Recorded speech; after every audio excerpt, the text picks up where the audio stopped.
Hello friends, आज के इस वीडियो में हम लोग रीजनिंग का तीसरा पार्ट देखेंगे जिसमें काफ़ी इंपॉर्टेंट और काफ़ी अच्छे-अच्छे प्रश्नों को यहाँ हमने लिया है। तो वीडियो आपको काफ़ी पसंद आएगा, वीडियो आप लास्ट तक ज़रूर देखें। तो चलिए शुरू करते हैं आज के वीडियो। तो पहला क्वेश्चन आपके सामने है। यहाँ क्वेश्चन में कहा जा रहा है कि दिया गया वेन आरेख एक संगठन के कर्मचारियों को दर्शाता है, त्रिभुज अधिकारियों को दर्शाता है, वृत्त महिलाओं को दर्शाता है, आयत एमबीए किए हुए लोगों को दर्शाता है और वर्ग तकनीकी कर्मचारियों को दर्शाता है। आरेख में दी गई संख्याएं उस विशेष श्रेणी के व्यक्तियों की संख्या दर्शाती है। तो इस क्वेश्चन में हमें बताना क्या है कि संगठन में कितनी महिलाएं अधिकारी हैं। देखिए, इसे कैसे हम सॉल्व करेंगे। यहाँ पर सबसे पहले क्वेश्चन में कहा जा रहा है कि त्रिभुज अधिकारियों को दर्शाता है। त्रिभुज किसे दर्शाता है? अधिकारियों को। ठीक है, अधिकारी को दर्शाता है। अब देखिए, अब दूसरा क्या है? दूसरा स्टेटमेंट है वृत्त महिलाओं को दर्शाता है। वृत्त जो है ये किसे दर्शाता है? ये महिलाओं को दर्शाता है। उसके बाद अगला है आयत एमबीए किए हुए लोगों को दर्शाता है। आयत किसे दर्शाता है? जो लोग एमबीए किए हुए हैं उसे दर्शाता है आयत। और आगे है वर्ग तकनीकी कर्मचारियों को दर्शाता है, यानी टेक्निकल स्टाफ। टेक्निकल स्टाफ को दर्शाता है वर्ग। अब हमें बताना क्या था यहाँ? अब हमें बताना था क्वेश्चन में कि संगठन में कितनी महिलाएं अधिकारी है।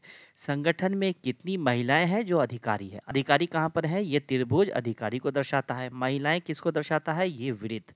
तो यहाँ पर देखिए, महिलाएं अधिकारी कितनी है? 5 है। तो ये 5 हो जाएगा हमारा इस क्वेश्चन का आंसर, जो ऑप्शन नंबर सी में है। अब देखिए, दूसरा क्वेश्चन आपके सामने है। यहाँ क्वेश्चन में कहा जा रहा है कि किसी निश्चित कूट भाषा में हार्वेस्ट को 22, 21, 7, 24, 20, 3, 10 लिखा जाता है। उसी भाषा में फार्मर को कैसे लिखा जाएगा? तो चलिए इसे सॉल्व करते हैं। देखिए, इसे सॉल्व करने के लिए सबसे पहले हम क्या करेंगे? सबसे पहले हम देखेंगे कि एच कितने नंबर पे आता है। एच आता है 8 नंबर पे। ए कितने नंबर पे आता है? ए आता है 1 नंबर पे। आर कितने नंबर पे आता है? 18 नंबर पे। और वी का क्या नंबर होगा? वी आता है 22 नंबर पे। ई आता है 5 नंबर पे। और एस आता है 19 नंबर पे। और टी आता है 20 नंबर पे। ठीक है, तो अब देखिए, अब है यहाँ पर 22। तो ये 22 कैसे आ गया? यहाँ पर दिया हुआ है 20। ठीक है, तो 20 दिया हुआ है, तो 20 में अगर हम 2 प्लस कर दें, 20 में 2 अगर हम प्लस कर दें तो 22 हो जाता है। उसी तरह से इस तरफ से अगर हम चलें तो यहाँ है 19। 19 में अगर हम 2 प्लस कर देंगे तो कितना हो जाएगा? 21 हो जाएगा।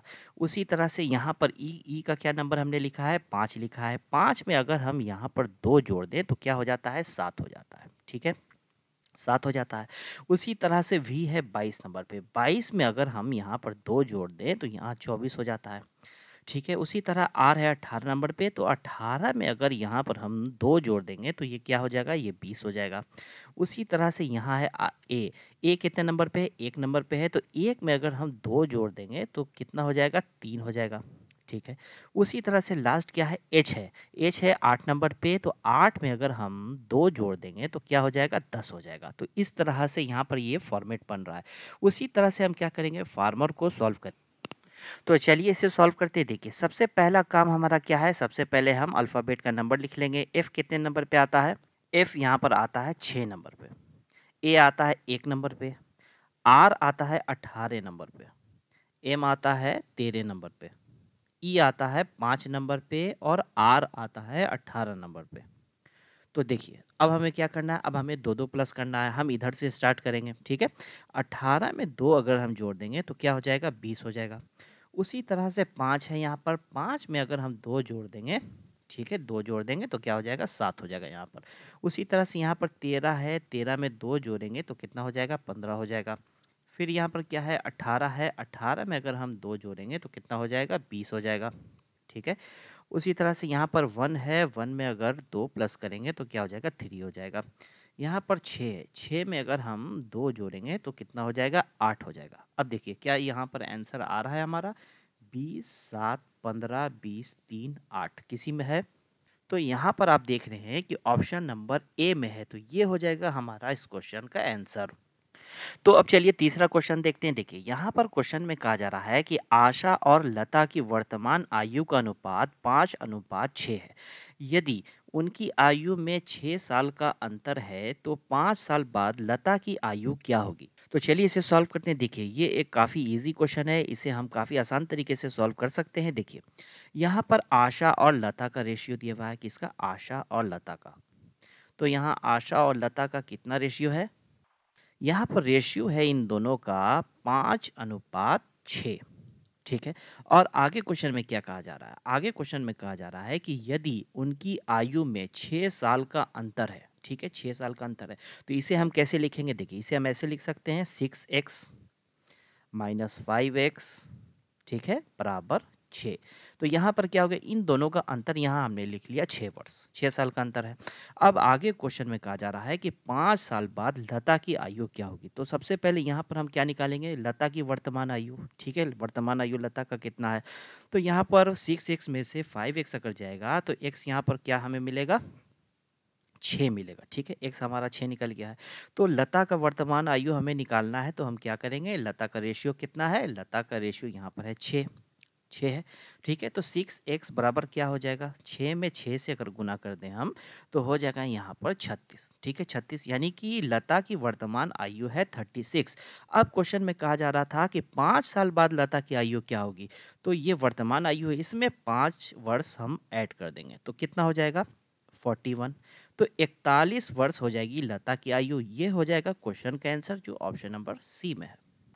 तो अब चलिए क्वेश्चन नंबर 4 देखते हैं। देखिए क्वेश्चन में कहा जा रहा है कि अमित सोनिया का भाई है, ज्योति निकिता की बहन है, सोनिया सतीश के पिता की बेटी है, निकिता कविंदर की बेटी है, ज्योति अमित की माँ है, मुकेश निकिता की एकलौती बहन का पति है, सतीश का कविंदर से क्या संबंध है?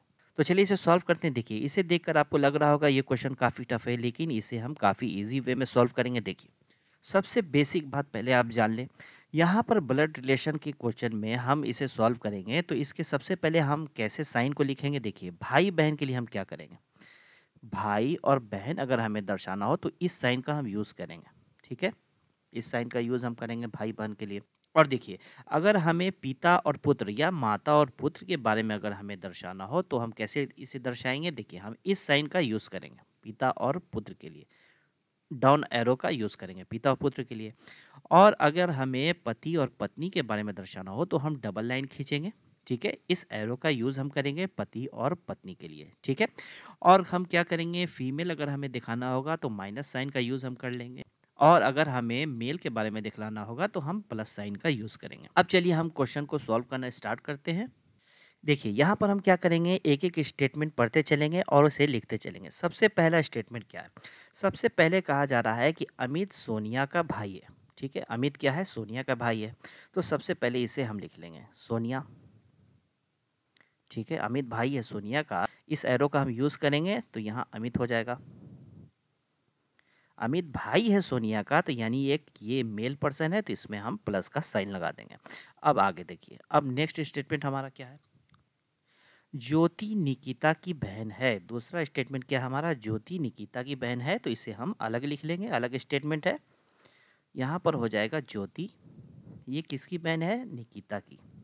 तो हम भाई बहन के लिए ये वाले एरो का यूज़ करेंगे, यहाँ हो जाएगा क्या? यहाँ हो जाएगा निकिता। अब देखिए यहाँ कहा जा रहा था कि ज्योति निकिता की बहन है, तो यहाँ पर ये एक फीमेल की बात हो रहा है, तो यहाँ पर माइनस का साइन हम लगा लेंगे। अब देखिए अब हमारा नेक्स्ट स्टेटमेंट क्या है? नेक्स्ट हमारा है कि सोनिया सतीश के पिता की बेटी है। सोनिया सतीश के पिता की बेटी है। तो ये स्टेटमेंट काफ़ी लंबा यहाँ पर, इसे हम बाद में लिखेंगे, ठीक है? अब हम नेक्स्ट पहले देख लेते हैं।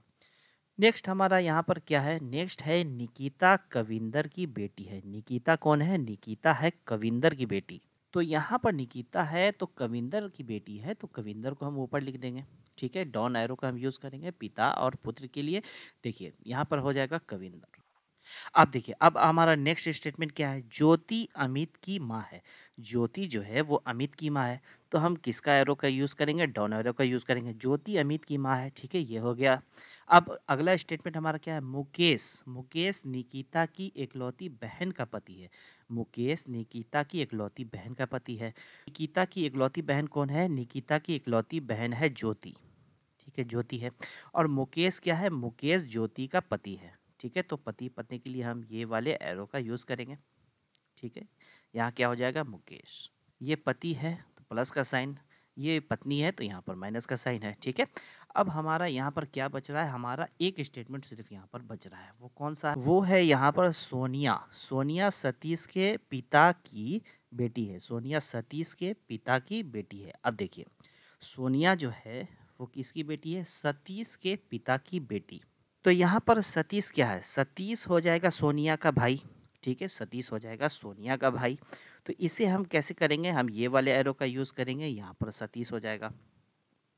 अब देखिए, अब हमारा ये तो पूरा डायग्राम बन गया है। अब क्वेश्चन में देखिए, अब क्वेश्चन में क्या कहा जा रहा था? कहा जा रहा था कि सतीश का कविंदर से क्या संबंध है? सतीश का कविंदर से क्या संबंध है? तो सतीश कहाँ है? सतीश यहाँ पर है। कविंदर कहाँ है? कविंदर यहाँ पर है। सतीश का कविंदर से क्या संबंध है? सबसे पहले आप देखें कि कविंदर की बेटी, ठीक है, कविंदर की बेटी है ज्योति, और ये बेटी का कौन है? ये बेटा है, बेटी का बेटा है, ठीक है, कविंदर की बेटी का बेटा है। तो ये कौन हो जाएगा कविंदर का? ये हो जाएगा नाती। तो इस क्वेश्चन का आंसर हमारा क्या निकला? नाती। ये ऑप्शन नंबर सी में है, ये हो जाएगा क्वेश्चन का आंसर। तो अब देखिए क्वेश्चन नंबर 5 आपके सामने है। यहाँ कहा जा रहा है कि नीचे दी गई आकृतियों में कागज के एक टुकड़े को मोड़कर काटने का क्रम दिखाया गया है। यह कागज खोलने पर कैसा दिखाई देगा? तो चलिए इसे सॉल्व करते हैं। देखिए यहाँ पर कहा जा रहा है कि एक कागज़ का टुकड़ा है, उसे पहले इस तरह इधर फोल्ड किया गया, उसके बाद इधर फोल्ड किया गया, फिर इसे ऊपर से नीचे की ओर मोड़ा गया, उसके बाद इन दोनों आकृति को काटा गया, ठीक है। काटने के बाद क्या करना है? काटने के बाद आपको ये बताना है कि पेपर को जब हम खोलेंगे काटने के बाद, तो खोलने के बाद किस तरह से दिखाई देगा, ठीक है। तो इसे कैसे सॉल्व करेंगे? देखिए यहाँ पर सबसे पहले इसे काटा जा रहा है, इसे यहाँ पर काटा जा रहा है। तो यहाँ पर अगर ये कटेगा तो इसका विपरीत ऊपर ऊपर बनेगा, ठीक है, क्योंकि इसे ऊपर से नीचे की ओर मोड़ा गया है। तो यहाँ पर कटिंग हुआ है, तो ये ट्रायंगल कहाँ बनेगा? यहाँ पर बनेगा, ठीक है। और कोने पर यहाँ पर काटा गया सर्कल, ठीक है, कोने पर यहाँ पर काटा गया सर्कल, तो इसका फिगर कहाँ बनेगा? ऊपर में बनेगा, जस्ट इसके विपरीत यहाँ पर बनेगा। उसके बाद क्या है? पेपर को इधर से फोल्ड किया गया है, फिर पेपर को इधर से फोल्ड किया गया है। तो अब देखिए अब कैसे फिगर बनेगा? तो पेपर को जब हम खोलेंगे तो ये वाली आकृति जो है, ये आकृति यहाँ पर सेम यहाँ पर इस तरह से बन जाएगा, फिर इधर भी इसी तरह की आकृति यहाँ पर बन जाएगा, ठीक है। यहाँ पर जब आया है ये सर्कल वाला, तो इसे जब खोलेंगे तो यहाँ पर सर्कल बन जाएगा और यहाँ पर सर्कल बन जाएगा, ठीक है। उसी तरह से नीचे आप देखें, नीचे में ट्रायंगल इस तरह से नीचे की ओर है, ठीक है। तो यहाँ पर जब हम पेपर खोलेंगे तो यहाँ पर ट्रायंगल ऐसे बन जाएगा, फिर यहाँ पर जब हम खोलेंगे तो इसके विपरीत रहेगा, तो यहाँ पर ट्रायंगल इस तरह से बन जाएगा। फिर ये सर्कल जब यहाँ पर इस तरह से काटेंगे, खोलने के बाद ये सर्कल यहाँ पर बन जाएगा, फिर इसके विपरीत उल्टा यहाँ पर सर्कल बन जाएगा। तो आप देख रहे हैं कि खोलने के बाद इस तरह से कुछ पेपर दिखेगा। तो ऑप्शन में क्या है? तो ऑप्शन नंबर ए में है इस तरह का फिगर। तो ये हो जाएगा क्वेश्चन का आंसर। तो उम्मीद है दोस्तों ये वीडियो आपको काफ़ी पसंद आया होगा। वीडियो अगर पसंद आया होगा तो वीडियो पे लाइक ज़रूर से ज़रूर कर दें, और अगर इस चैनल पे आप नए हैं तो चैनल को सब्सक्राइब ज़रूर कर लें। Okay, thank you.